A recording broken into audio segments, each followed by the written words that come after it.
آپ دیکھ رہے ہیں ایون مشاعرہ میڈیا پر۔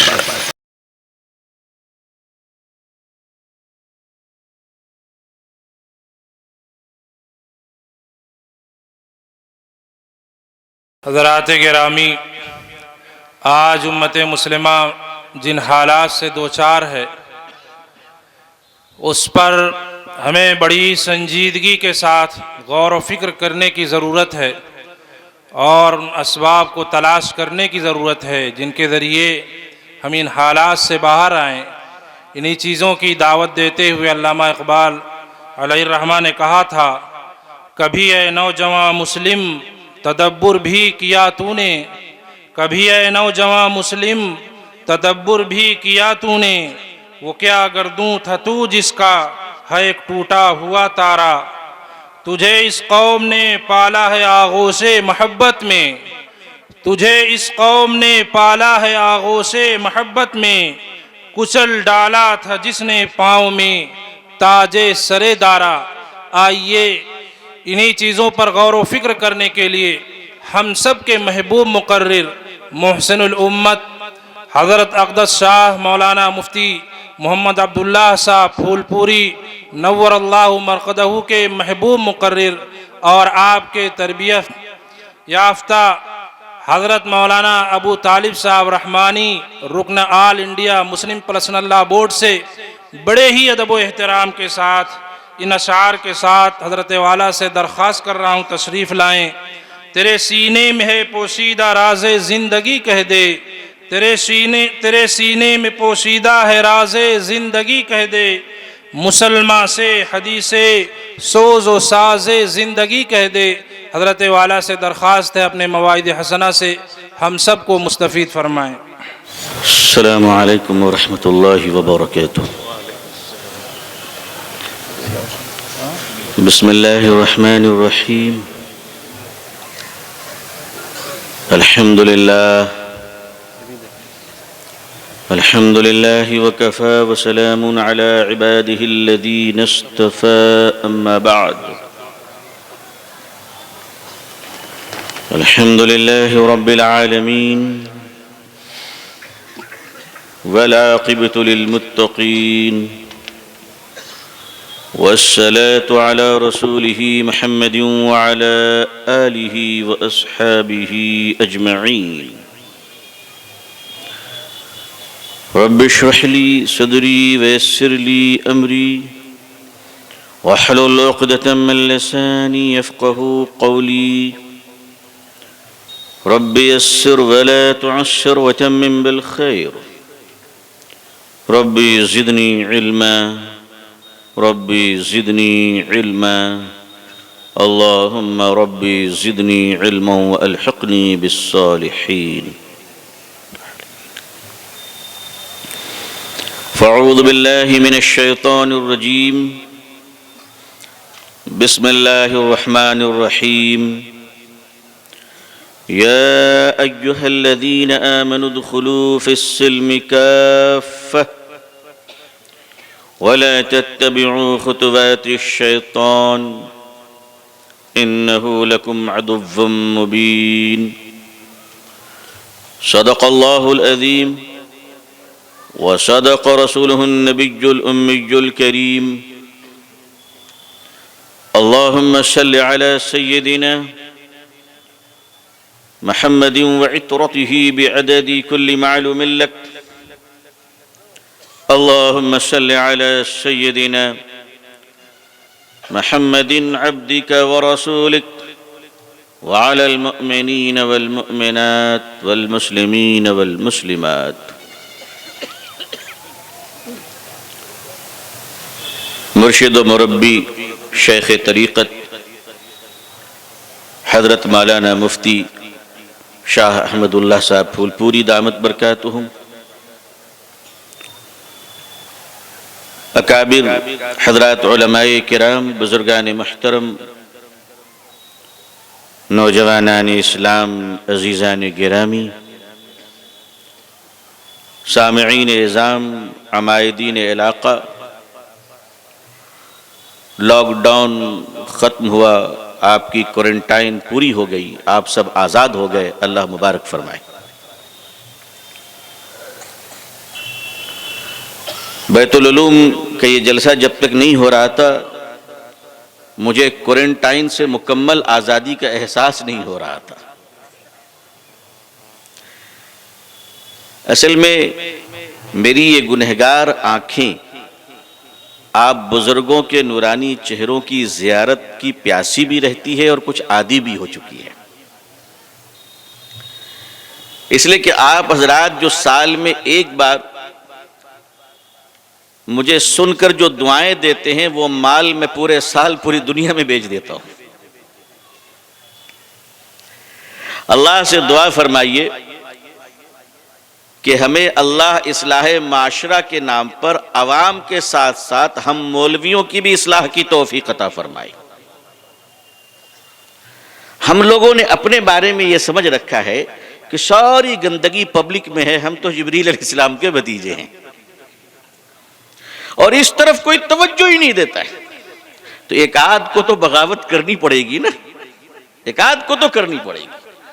اگر ایک آدھ بھی بغاوت نہیں کیا تو فرض کفایہ ہی ادا نہیں ہوگا۔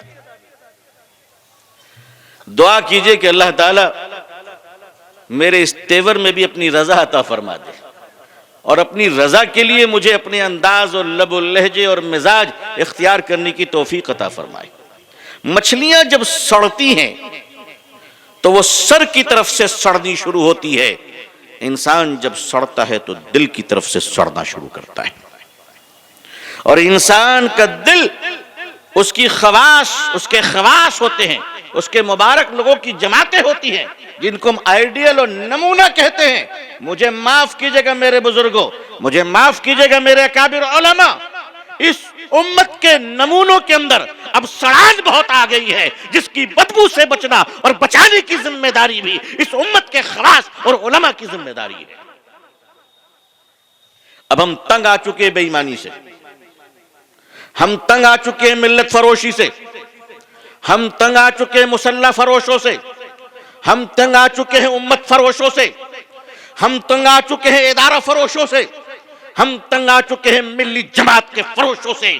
میری قوم کے لوگوں میں تمہیں آواز دیتا ہوں، ہمیں اور تمہیں تو بیچ دیا، خدا کے واسطے اپنی اولادوں کو بچا لو، اپنی اولادوں کو بچا لو، اپنی نسلوں کو بچا لو۔ یقیناً اللہ تعالیٰ ان کی قبروں کو نور سے بھرے، وہ اکابر علماء، وہ بزرگان دین جنہوں نے خانقاہوں کا ایک متبرک سلسلہ شروع کیا، جنہوں نے مدرسوں کی بنیادیں رکھی، جنہوں نے علماء حق جیسی عظیم دولت اور اللہ کی نعمت ہمیں دیا، اور ہمیں ان سب سے محبت ہے۔ اور میں اعلان کرتا ہوں کہ اللہ کے نیک بندے اور صالح اولیاء اور علماء حق کی جوتیاں ہمارے لیے بادشاہوں کی تاج سے بہتر کل بھی تھی اور آج بھی ہے۔ لیکن اگر کوئی حضور صلی اللہ علیہ وسلم کی شریعت و سنت کا سودا کرے گا تو پھر ہم اسے علماء نہیں مذہبی تاجر کہیں گے، دھارمک بیوپار کرنے والا، مذہب کی تجارت کرنے والا۔ عزیزان ملت، آج جو یہ 75 سال میں ہم ڈکلائن اور زوال کی طرف اس ملک میں جا رہے ہیں، جہاں پر آپ حضرات نے بڑے پیمانے پہ غور کیا ہے، وہاں تھوڑے بہت ہم نے بھی اپنی بزرگوں کی جوتیاں سیدھی کر کر کچھ غور کرنے کی کوشش کی ہے کہ حالات اتنے بدتر کیوں ہو رہے ہیں۔ حالات اس لیے بدتر ہو رہے ہیں عزیزان ملت، ہمارے اکابرین کی ایک جماعت ہے، ہمارے صلحاء کی ایک جماعت ہے، ہمارے بزرگوں کی ایک جماعت ہے، نیک علماء کی جماعت ہے، جو کہتے ہیں کہ لوگوں سچ بولو۔ حضرت تھانوی علیہ رحمہ نے ایک موقع پر ایک شخص کو لکھا کہ آپ پر اللہ نے یہ ذمہ داری نہیں ڈالی ہے کہ آپ پوری دنیا میں بھیک مانگ کر مدرسے چلائیں، آپ سے جتنا ہو سکے اتنا کرو۔ یہ ہمارے اکابرین کا بھی ایک نہج ہے، ایک طریقہ ہے جہاں سچ بولنے کی تعلیم دی گئی، لیکن جھوٹ کی تعلیم بھی وہی کہیں سے آتی ہے کہ جہاں 20 بچے رکھنے والے جب 200 بچے کہتے ہیں تو امت سمجھتی ہے کہ جھوٹ بولنا بھی جائز ہے۔ امت کو یہ ترغیب کس نے دی؟ یہ کہاں سے آ رہا ہے؟ یہ امت زوال کی طرف کیوں جا رہی ہے؟ نبی کریم صلی اللہ علیہ وسلم سے پوچھا گیا، اور میں صاف صاف آپ سے کہنا چاہتا ہوں، حضور صلی اللہ علیہ وسلم سے پوچھا گیا کہ آپ کی امت یعنی مسلمان جھوٹ بول سکتا ہے؟ توجہ فرمائیے کہ یا رسول اللہ صلی اللہ علیہ وسلم، کیا مسلمان جھوٹ بول سکتا ہے؟ میں جھوٹ کا استعمال کر رہا ہوں. بہت جانی پہچانی چیزیں ہم لوگوں کے لیے جھوٹ. کوئی اجنبی نہیں ہے, کوئی اجنبی نہیں ہے, یہ بہت جانی پہچانی چیزیں ہیں. اچھے اچھوں کی محبوب, اچھے اچھوں کا محبوب مشغلہ ہے یہ. معاف کیجئے گا, بعض لوگوں کا تو خاندانی کریکٹر اور فیملی آئیڈینٹی ہے جھوٹ. پوچھا گیا یا رسول اللہ صلی اللہ علیہ وسلم کیا مسلمان جھوٹ بول سکتا ہے؟ حضور صلی اللہ علیہ وسلم نے فرمایا جو میرا ہوگا وہ جھوٹا نہیں ہوگا. مجھے معاف کیجئے گا, دیندار لوگ بھی کتنا سچ بول رہے ہیں یہ تو داہنی طرف والا فرشتہ ہی بتا پائے گا, ہم پوزیشن میں نہیں ہے بتانے کے. کیا اس ملک میں بھارت کے اندر 3.5 لاکھ مدرسے, 5 لاکھ مسجدیں, گلی گلی تبلیغی جماعت, مجھ جیسے چھوٹے موٹے لوگوں کے جلسے, بڑے بڑے اکابرین کے نصیحت والی واعظ و نصیحت, مدارس, خانقاہ, علماء, اکابرین, ان سب کے ہونے کے باوجود ہم بھارت کے مسلمانوں کو ابھی تک یہ طے نہیں کر سکے, یہ یقین نہیں دلا سکے, یہ عادت نہیں ڈال سکے کہ میری قوم کے لوگوں سوئی پہ لٹک جانا مگر جھوٹ مت بولنا. یہ اعظم گڑھ کا علاقہ, اللہ آپ کو نظر بد سے بچائے. ریال نے, دینار نے, رنگت نے آپ کو خوشحال بنا دیا ماشاءاللہ, بڑے مالدار بن گئے آپ. بہت اچھا, اللہ مبارک فرمائے آپ کی مالداری. میں تو یہ بھی دعا کرتا ہوں کہ اللہ امبانی کو آپ نے دیا اب رحمانی کو دے دیجئے. ہاں, ہم اللہ ہی سے مانگ رہے, کسی اور سے نہیں مانگ رہے. بھائی 3 آدمی 2 ہو گیا, امبانی اڈانی ہو گیا, اب رحمانی کا نمبر ہے. اللہ کے خزانے میں کمی کون سی ہے, کمی کون سی ہے؟ لیکن آپ مجھے بتائیے امت کا یہ جو مزاج چل رہا ہے تکبر کا, متکبرانہ مزاج, دولت آ گئی. میں صاف صاف کہتا ہوں کیا ہم اپنے ملت کی اصلاح, کبھی کبھی جی چاہتا ہے کہ یا تو جلسے بند کر دیں یا جلسوں کا حساب کتاب شروع کر دیں. امت ہم یہ آج تک طے نہیں, عادت نہیں بنا سکے کہ مسلمانوں ہمیں جھوٹ نہیں بولنا ہے, جھوٹ کے خلاف. جاپان میں اسلام تو نہیں ہے مگر سچائی وہاں ہے. سچائی ایسی ہے کہ اگر آپ کے پرس بھی گاڑی میں چھوٹ جائیں تو ایمانداری سے آپ کے ایڈریس پر پہنچا دیا جاتا ہے. جاپان میں اسلام تو نہیں ہے مگر وہاں شراب پینے والا شرابی بھی سچ بولتا ہے, جھوٹ نہیں بولتا ہے. کیا یہ کہوں کہ اسلام وہاں ہے, مسلمان یہاں ہے؟ یہاں آج مسجد کے محراب سے جھوٹ بولے جا رہے ہیں. میں صاف صاف آپ سے کہہ رہا ہوں کہ اگر ہم لوگوں نے اپنی عادتوں کو نہیں بدلا, اگر خصلتوں کو نہیں بدلا, فطرت کو نہیں بدلا, مزاج کو نہیں بدلا اور اپنے حالات کو ٹھیک نہیں کیے اور اللہ تعالیٰ کے دین کو پاک صاف نہ رکھا اور شریعت کے ساتھ مذاق کرنا بند نہ کیا تو اللہ مجھے معاف فرمائے اس امت کو, مسلمانوں کو بھارت کے اندر تہجد اور مدرسوں کے ساتھ مٹا دیا جائے گا. یہاں کوئی کارل نہیں آیا, یہاں کوئی لینن نہیں آیا. ہندوستان میں کوئی اسٹالن کا نظام نہیں آیا. آزادی کے بعد سے اب تک ہندوستان میں کبھی نماز پہ پابندی نہیں, اذان پہ پابندی نہیں. آزادی کے بعد سے کبھی مسلمانوں کو سچ بولنے پر کوئی سزا نہیں دی گئی. اتنی آزادی ہونے کے باوجود آخر ہم نے سچ کی دولت کو قبول نہیں کیا. کیوں نہیں کیا؟ اگر کوئی آدمی پوزیشن پر بیٹھ کر کوئی انصاف کرنے والا اگر قاضی ہو اور قاضی مالدار اور غریبوں کے درمیان فرق کرے, وہ انصاف اللہ کی شریعت کے ساتھ کھلواڑ کرے, تو وہ چاہے جتنے بھی مالداروں کا محبوب نظر کیوں نہ ہو وہ اللہ کی لعنت کا مستحق ہوگا. لوگوں ایک دوسرے کو لوٹ رہے ہو, آج اللہ نے تمہیں دولت دی ہے, مالدار ہو, بہت اچھے مکانات بنائیے. بے شک حضور صلی اللہ علیہ وسلم کی دعائیں ہیں بڑے مکان کے لیے, میں اس کو مانتا ہوں, حضور کی برکت کی دعائیں ہیں. لیکن ہمارے اونچے مکانات کا مطلب تو یہ نہیں ہے کہ ہم غریب بھائی کو ذلیل کریں, ہم غریب بھائی کو ذلیل کریں. آج بات بات پر آپ کی بندوقیں نکل جاتی ہے. مسلمانوں تمہاری بندوق میں کتنی گولیاں آ گئی ہے جو تم دولت کما کر جب آتے ہو ملیشیا سے, سعودی عرب سے, کویت سے, دبئی سے, تو تم اپنے بھائی کے سینے پر تان دیتے ہو. تمہاری داڑھی, تمہاری ٹوپی, تمہاری نماز, تمہاری غیرت اس وقت کہاں چلی جاتی ہے؟ کہاں چلی جاتی ہے جب تم قتل عام کرتے ہو اور کہتے ہو ہم پر ظالم کو مسلط کر دیا گیا؟ ارے نہیں نہیں, پہلے تم ظالم بنے ہو, اس کے بعد اللہ نے تم پر علاج کو مسلط کیا ہے. آج گھر گھر کے ہمارے یہ حالات ہیں, ہم نے کبھی اس پر توجہ نہیں دی, ہمیں کبھی حق بولنے کی جرت نہیں ہوئی کہ آئیے ہم اپنے محلے سے کام کو شروع کریں. ہندوستانی مسلمانوں، آل انڈیا لیول پر اب کوئی کام نہیں ہو پائے گا. کام کوئی ایسا چراغ نہیں ہے جسے تم دلی میں جلاؤ گے اور پورا ہندوستان روشن ہو جائے گا. یہ صرف سورج ہے جو اللہ نے دنیا کے لیے بنایا ہے. ہر چراغ، اگر آپ کو تبدیلی لانی ہے، اگر آپ کو انقلاب لانا ہے، اگر آپ کو بہتر معاشرے کی تعمیر کرنی ہے، تو شریعت و سنت کا خواب دیکھیے اور یہ سمجھ لیجئے کہ شریعت و سنت کو زندہ کرنے کے لیے اب انڈین لیول پر کوئی قائد نہیں، اب آل انڈیا لیول پر کوئی صدر نہیں. اب جو کام ہوگا آپ کے محلے کی مسجدوں سے ہوگا. آپ اپنی محلے کی مسجد کو اپنا مرکز بنائیے تاکہ آپ کو کوئی بیچ نہ سکے، تاکہ آپ کا کوئی سودا نہ کر سکے، تاکہ ملت کو بیچ کے کوئی ایم ایل سی اور راجیہ سبھا نہ خرید سکے. اس کے لیے اپنی نسلوں کو بچاتے ہوئے آج این ای پی نیو ایجوکیشن پالیسی ہمارے اور آپ کے سر پہ ہے. آپ اس کو سمجھیے کہ نیو ایجوکیشن پالیسی کا مقابلہ کیسے کریں گے. میں مبارکباد دیتا ہوں ہمارے علماء کو، ادارے کے ذمہ داروں کو، جنہوں نے مدرسوں کے ساتھ ساتھ اب اسکولوں کی بنیاد رکھی. کل بیت العلوم کی طرف سے ڈگری کالج کی بنیاد رکھی گئی. یہاں پر اسکول چل رہے ہیں. پچھلے ہفتے میں یہاں قریب میں آیا تھا ہیرا پبلک اسکول میں بھی. عزیزان ملت، یہ اسکول کا تصور اور انگلش میڈیم پڑھانے کا مزاج آج جو ہمارا آ رہا ہے، کیا اس کی ضرورت پہلے نہیں تھی؟ جو آ رہا ہے میں اس پر مبارکباد پیش کرتا ہوں، لیکن یہ کہتا ہوا چلوں کہ جب اس کی بات ہمارے لوگ کیا کرتے تھے تو جو لوگ حرام کے فتوے دیتے تھے آج وہ بھی اسی لائن میں چل رہے ہیں. کیوں؟ سمجھنے میں اتنی دیر کیوں ہو رہی ہے؟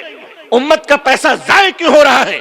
آج سے 10 سال پہلے میرے شیخ حضرت مفتی عبداللہ صاحب پھول پوری رحمت اللہ علیہ اسی بیت العلوم میں بیٹھ کر مجھ سے اسکول کے نکات پر گفتگو فرما رہے تھے اور فرما رہے تھے کہ میرا جی چاہتا ہے کہ ایسا نظام اسکول بناؤں کہ جہاں پڑھنے والا بچہ مکمل اسلامی تعلیمات سے آشنا ہو. الحمدللہ. لیکن جب یہ باتیں میں باہر کرتا تھا تو لوگ دیوانہ کہتے تھے. کچھ لوگ کہتے تھے بزرگوں کے نہج سے ہٹ گیا ہے. آج وہی بزرگان دین فرما رہے ہیں کہ پیٹ پہ پتھر باندھنا ہو تو باندھ لو. میں یہی تو کہہ رہا ہوں کہ 70 سال پہلے اگر 2-4 کنکریاں باندھ لی ہوتی تو پتھر باندھنے کی نوبت نہ آتی.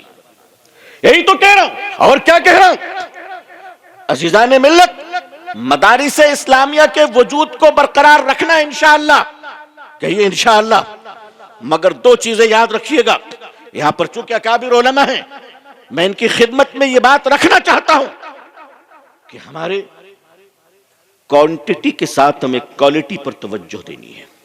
کوالٹی ایک امت کی اصلاح کا مزاج کہ ہم یہ بات صاف کر دیں کہ مسلمانوں، معاشرے میں جھوٹ بولنے کی کوئی گنجائش نہیں ہے.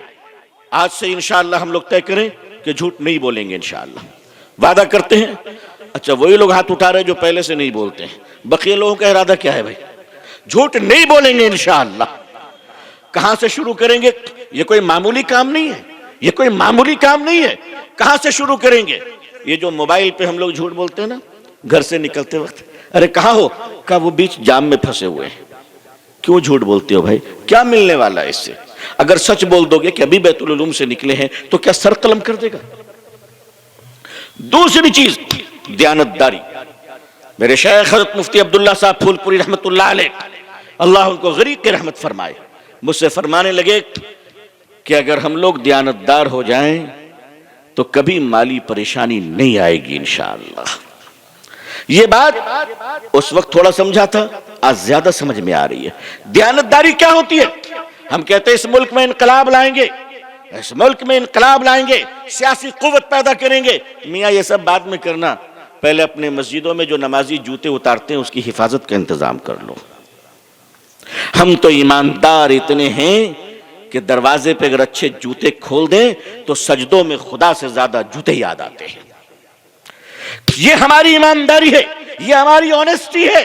ہماری ایمانداری کا عالم یہ ہے کہ مسجدوں میں جو واٹر کولر رکھے ہیں اس پر جو گلاس رہتا ہے اس گلاس کو بھی اپرادھی کی طرح ہم چین سے باندھ کر رکھتے ہیں.